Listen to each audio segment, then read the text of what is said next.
أرسلنا نوحا إلى قومه أن أنذر قومك من قبل أن يأتيهم عذاب أليم. قال يا قوم إني لكم نذير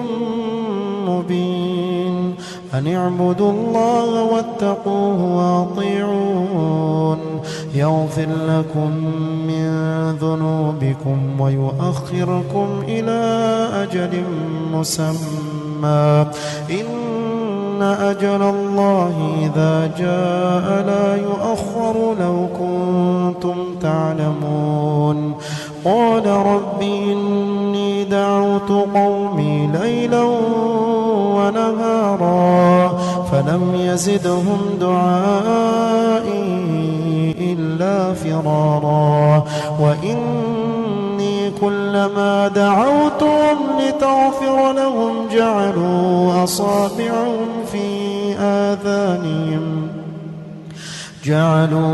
أصابعهم في آذانهم واستغشوا ثيابهم وأصروا واستكبروا استكبارا ثم إني دعوتهم جهارا ثم إني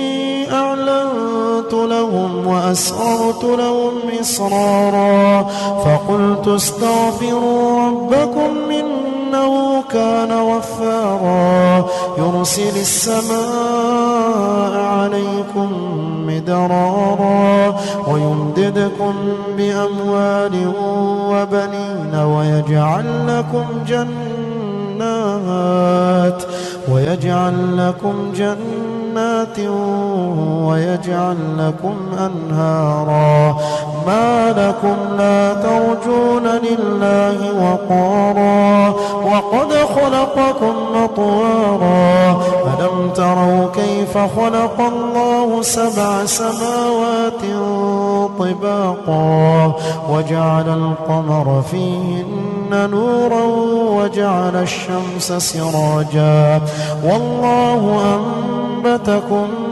من الأرض نباتا ثم يعيدكم فيها ويخرجكم إخراجا والله جعل لكم الأرض بساطا لتسلكوا منها سبلا فجاجا.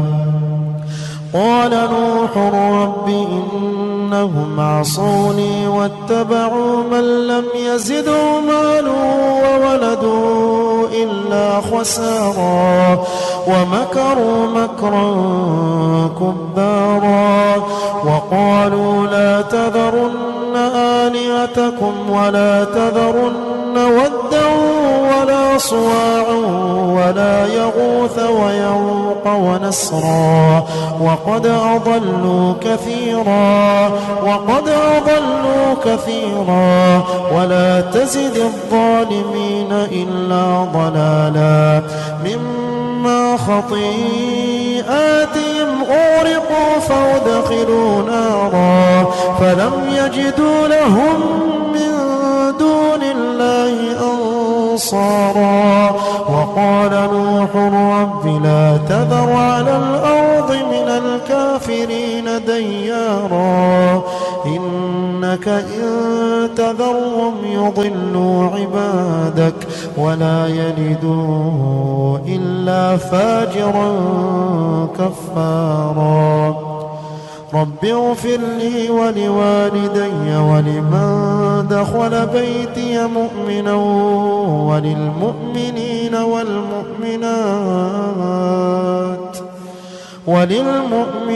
والمؤمنات ولا تزد الظالمين إلا تبارا.